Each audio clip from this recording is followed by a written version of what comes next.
তবে হয়তো এই স্লোগানের মাধ্যমে আপনারা আমাকে চিনতে পারবেন। নারায়ে তাকবীর, নারায়ে তাকবীর, নারায়ে তাকবীর।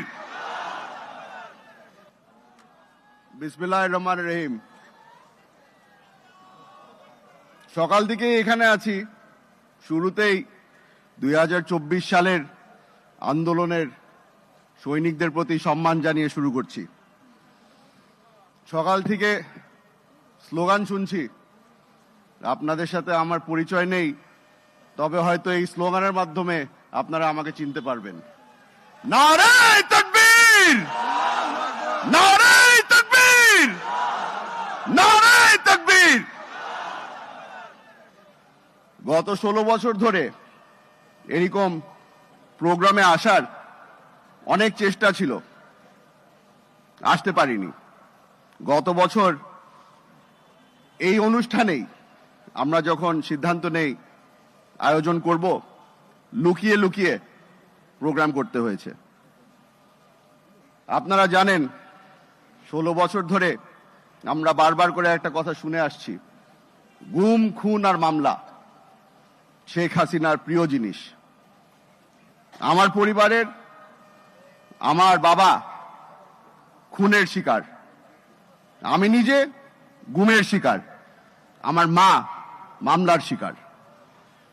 হয়তো এখানে অনেকেই আছেন আপনারা যাদের পারিবারিক অবস্থা প্রায় একই। আপনাদের সকলকে ধন্যবাদ জানাতে চাই, আপনারা আমাদের পাশে দাঁড়িয়েছিলেন।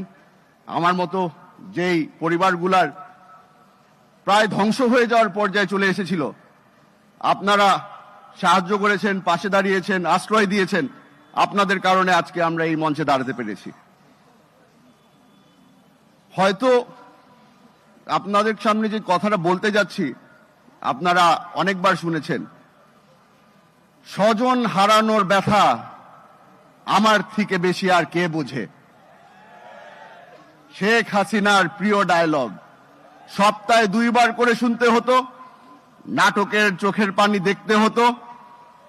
চেষ্টা করতো উনি বাংলাদেশের মানুষকে নরম করার।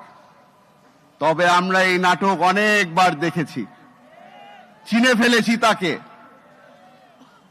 বাস্তবতা হচ্ছে টিভির পর্দায় এসে সে এই নাটক করত, ঘরে গিয়ে ঠান্ডা মাথায় মানুষজনকে গুম, খুন এই আদেশগুলা সে ঘরে বসে দিত। আপনারা আজকে এখানে এসেছেন কারণ আপনারা জানতে চান যে আগামীর বাংলাদেশ কিরকম হবে। আগামীর বাংলাদেশে আমরা যা দেখতে পাচ্ছি, সামনে কিছু বিপদ আছে। আমাদের পাশের দেশ আপনারা দেখেছেন বারবার করে বলে অবৈধভাবে কিছু বাংলাদেশিরা ভারতে ঢুকে পড়েছে, তাদেরকে ভারত থেকে বের করে দিতে হবে। ক্ষমা করে দিবেন, তবে আমি তাদের সাথে একমত।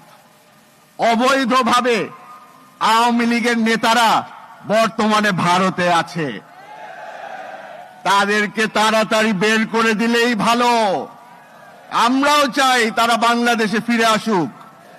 তাদেরকে কাঠগড়ায় না দাঁড়ানো পর্যন্ত আমার বাবার আত্মা শান্তি পাবে না।